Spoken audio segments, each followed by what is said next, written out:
అదే RTV app వార్తల్ని క్షణాల్లో చదివే అవకాశం ఉంటుంది. ఒక న్యూస్ పేపర్, ఒక టెలివిజన్ ఛానల్ మీ చేతుల్లో. ఏ రంగంలో అయినా కార్మికులది కీలక పాత్ర ఉంటుంది కాబట్టి కార్మికులు లేనిది ఒక రాజ్యం లేదు. ఎందుకంటే కార్మికులు అణచివేతకు గురవుతున్నారన్న సదుద్దేశంతో ఈరోజు మెదక్ పార్లమెంట్ అభ్యర్థిగా దూబల శ్రీశైలం గారు మనతో ఉన్నారు.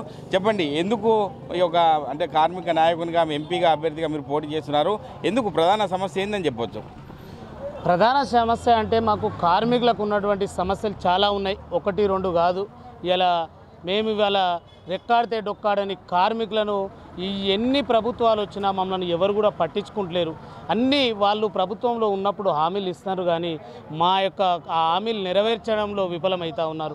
ఎందుకనంటే మా కార్మికులకు చాలా సమస్యలు ఉన్నాయి. ఇవాళ చూసుకుంటూ పోతుంటే ఇవాళ పొద్దుగాల మేము పనికి వచ్చిన కాడ నుంచి సాయంత్రం ఇంటికి పోయేదాకా గ్యారెంటీ లేదు. ఇవాళ మేము ఎందుకనంటే ఒక్కొక్క భవనం 3 అంతస్తు 4 అంతస్తు 5 అంతస్తుకు మేము ఇవాళ భార్య పిల్లల్ని ఇచ్చిపెట్టుకొని పొద్దున సర్ది కట్టుకొని మేము పనికి వస్తే ఇవాళ మేము ఆ కట్టెల మీద ఒక్కొక్క చెక్కల మీద బాటం మీద మేము ఎక్కి పనిచేస్తూ ఉంటే ఇవాళ అనేకం ఇవాళ ఒక ముగ్గు పోసిన కాడి నుంచి మొదలు పెడితే లాస్ట్కు గదస్తంభం ఇంట్లో పెట్టేంత వరకు ఇవాళ 14 రంగాల భవన నిర్మాణ కార్మికులను పనిచేస్తేనే ఆ యొక్క గూడు అవుతుంది. కాబట్టి ఇవాళ నిజంగా భూమి మీద ఉన్నటువంటి ఇండ్లు కానీ, భవనాలు కానీ, రోడ్లు కానీ, ఫ్లైఓవర్లు కానీ, ఇలా నడిచేటువంటి అసెంబ్లీ కానీ, పార్లమెంటు కానీ కట్టేది భవన నిర్మాణ కార్మికులం. ఈ కార్మికుల్ని ఇవాళ అనేకం ఉన్నటువంటి సంఘాలను ఇలా ఉన్నటువంటి అన్ని విధాలుగా ఈ యొక్క భూలోకంలో ఉన్నటువంటి అందరినీ ఆదరిస్తారు. కానీ మరి యొక్క భవన నిర్మాణ కార్మికులకు వచ్చేసరికి ఏ నాడు కూడా ఉన్నటువంటి ప్రభుత్వం కానీ, అంతకుముందుకు ఉన్నటువంటి ప్రభుత్వం కానీ మరి కార్మికులకి చేద్దామని చెప్పి ముందుకు వచ్చిన ఒక్కటి మీరు కూడా చూస్తూ ఉన్నారు. అసెంబ్లీ పెట్టినప్పుడు, అసెంబ్లీ నడిచినప్పుడు మరి నిజంగా మా కార్మికులను ఉద్దేశించి ఏ విషయం మీద కూడా ముందుకు వస్తలేరు. మరి ఇలా అంటే కార్మికులకు సంబంధించి ఎటువంటి సమస్యలు ఉన్నాయి? మీరంటే అటువంటి లక్ష్యంతో ముందుకెళ్తున్నారు కాబట్టి ఎటువంటి సమస్యలు ఉన్నాయని చెప్పొచ్చు? ఇలా కార్మికులకు మీరు చూసుకున్నట్టయితే నిజంగా పొద్దున వచ్చిన కాడి నుంచి మేము పనిచేస్తే ఇలా మాకు ప్రత్యేకమైన అంశం ఏంటంటే లేబర్ కార్డు.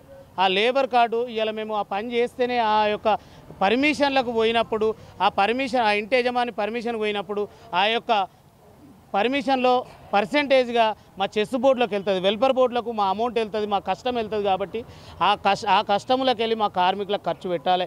ఇవాళ ఒక లైసెన్సు ఇలా డ్రైవర్లకు కావచ్చు, అదేవిధంగా ఉన్నటువంటి విధిగా చూసుకుంటే మాకు ఒక లేబర్ కార్డు, ఆ లేబర్ కార్డే లైసెన్స్గా భావించుకుంటున్నాం. ఆ లేబర్ కార్డు తీసుకుందామని చెప్పి మా కార్మికులు పోతే ఏఎల్ఓ గారు, ఇక్కడ ఒక జిల్లాకు ఒక 2 ఏఎల్ఓలు ఉన్నాయి, వాళ్ళు కరెక్ట్గా మేము పోయినప్పుడు మేము అంతా అనాడిగాళ్ళం ఉంటాం, చదువుకొని వాళ్ళం ఉంటాం, వాళ్ళను దృష్టిలో ఉంచుకొని వాళ్ళు పనిచేయాలి. ఇలా మేము వాళ్ళు పోయినప్పుడు అనేకం ఆఫీసుల చుట్టూ వాళ్ళు పొద్దుగా దాకా చేసుకుంటేనే వాళ్ళ రెక్కాడితే డొక్కాడదు. కాబట్టి వాళ్ళు ఒక రోజు పోయి లేబర్ కార్డు తీసుకుందామంటే కూడా అక్కడ కూడా మాకు అంత విఫలమవుతుంది. అదేవిధంగా లేబర్ కార్డు మీద ఉన్నటువంటి సమస్యలు మరి ఇవాళ మా యొక్క హెల్పర్ బోర్డు నుంచి ముఖ్య ఉద్దేశం ఫస్ట్ చెప్పేది ఏంటంటే మా కార్మికులకు లేబర్ కార్డు కలిగిన వారికి కార్పొరేట్ హాస్పిటల్ వైద్యం ఈ యొక్క ఆరోగ్యశ్రీ ఏ విధంగా ఉందో మా యొక్క హెల్పర్ బోర్డు నుంచి 10 లక్షల వరకు బీమా సౌకర్యం కల్పించాలి. ఎందుకనంటే మేము ఇవాళ చేసుకుంటేనే బతికేటోళ్ళం. ఇలా మాకు ఏమైనా మీదికెళ్ళి పడి వస్తుండగా పోతుండగా దెబ్బలు తాకి మేము పని మీద పడి మరి మేము ఇదైపోతే మాకు పెట్టుకునే స్తోమత లేదు. కాబట్టి మేము చేసేటువంటి కష్టములకు వెళ్ళే మమ్మలను 10 లక్షల వరకు బీమా సౌకర్యం కల్పించి ప్రభుత్వం ముందుకు రావాలని చెప్పి నేను ఈ విధంగా చెప్తాను. అంటే గత ప్రభుత్వాలు చూసుకున్నట్టయితే ఇప్పటి వరకు కార్మికుల పక్షాన పోరాటం చేయలేదనే ఉద్దేశం కొద్దీ ఈరోజు ఎంపీగా నిలబడుతున్నారు అనుకోవచ్చా?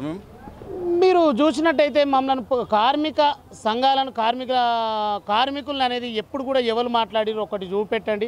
ఆ కార్మికుల గురించి మాట్లాడిన మాటలు నేనే ఇవాళ గౌరవ మంత్రి గారిని 2 సార్లు సభకు పిలిచినాను, సభకు ఆహ్వానించి మరి ఆయన చెప్పడం జరిగింది కార్మికులకు 10 లక్షల వరకు బీమా పథకం అని అన్నాడు. మరి ఇవాళ అదేవిధంగా ఈ యొక్క మన కార్మికులకు ఈ 55 సంవత్సరాల వరకు మరి మాకు పింఛను కూడా కల్పించాలని చెప్పినాం. అదేవిధంగా మాకు కార్మికులకు ఉన్నటువంటి కార్డు 5 ఏళ్ళకు ఒకసారి రెన్యువల్ కాకుండా శాశ్వత కార్డు కావాలని చెప్పినాం.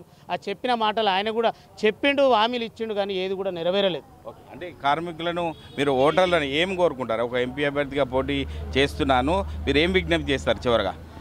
భవన నిర్మాణ కార్మికులం అనేది మన హక్కులు, మన కాలరాస్తున్నాయి. కాబట్టి ఏ ప్రభుత్వం కూడా మనల్ని గుర్తిస్తలేదు.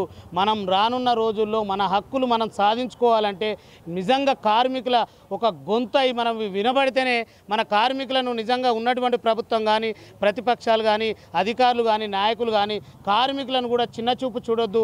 వీళ్ళు ఇవాళ చేసుకుంటే బతికేటోళ్ళు వీళ్ళని ఎందుకు మనం ఏనాడు కూడా మరి ఆలోచించలేదు అనే ఆలోచన రావాలంటే మా కార్మికుల నుంచి కూడా చట్టచబల్లో అడుగు పెడితేనే మా కార్మికుల గొంతు వినబడితేనే మరి ఈ యొక్క ముందుకు వస్తారని చెప్పి కూడా నేను ఈ సందర్భంగా తెలియజేస్తాను. అంటే కార్మికుల పక్షాన ఇప్పటి వరకు ఏ పార్టీ కూడా ఒక చిన్న చూపే చూస్తుంది. కాబట్టి ఇప్పటికైనా నేను ఒక స్వతంత్ర అభ్యర్థిగా ముందుకెళ్తున్నాను, కార్మికుల లోకమంతా కూడా నన్ను దీవించి ముందుకు తీసుకెళ్లాలని చెప్పి దూబాల శ్రీశైలం కోరుకుంటున్నారు. కెమెరామెన్ ఎల్లవరితో మహేష్, RTV, ఉమ్మడి మెదక్ జిల్లా. మరిన్ని వీడియోస్ కోసం ఛానల్ ని సబ్స్క్రైబ్ చేయండి. లేటెస్ట్ అప్డేట్స్ కోసం వాట్సాప్ ఛానల్ ని ఫాలో చేయండి. అండ్ లింక్ డిస్క్రిప్షన్ లో ఉంది.